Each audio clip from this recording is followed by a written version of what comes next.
Before the dawn of modern democracy, there was a meadow called Runnymede.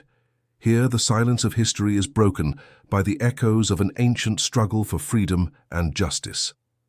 In the early 13th century, England was gripped by the iron fist of King John. He was a monarch who believed his power was absolute and his will was law. The kingdom groaned under the weight of his greed. To fund failing wars abroad, John demanded exorbitant taxes, stripping the nobility and the common folk of their hard-earned livelihoods. No estate was safe from the king's reach. Land was seized without cause, and the ancient rights of the people were trampled under the boots of royal soldiers.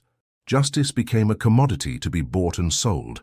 Those who dared to resist or question the king's authority were cast into the shadows of the realm's deepest prisons.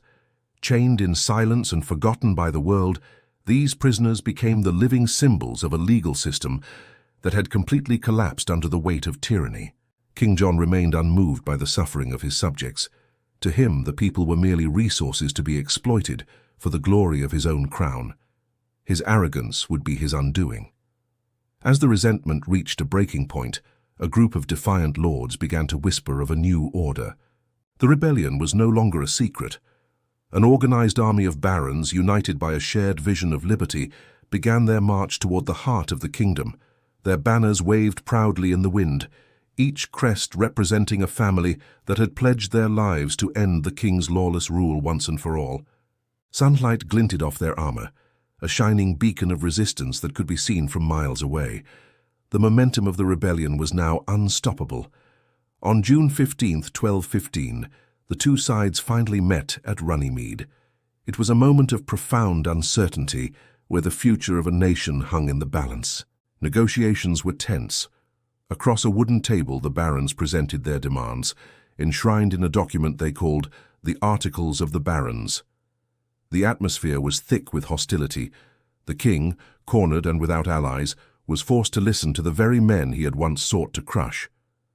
Then came the moment of transformation. The royal seal was brought forward, destined to turn a list of demands into the Great Charter of Liberties. The Magna Carta was born. For the first time it was written that no man, not even the king himself, was above the law of the land. But the peace was short-lived.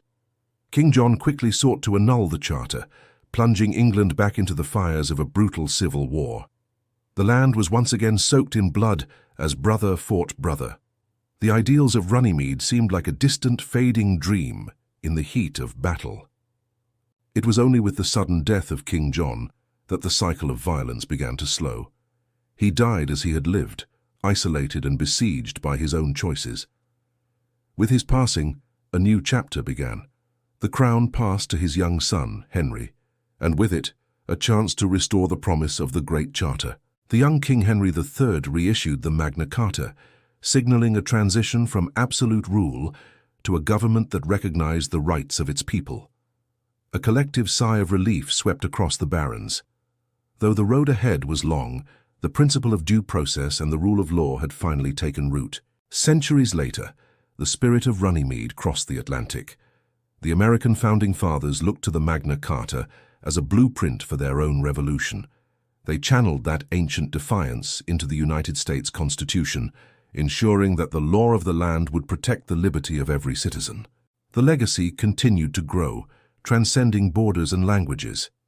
In 1948, the UN Declaration of Human Rights echoed the same calls for dignity and justice. Today, every courtroom that upholds the right to a fair trial owes a debt to the barons of 1215.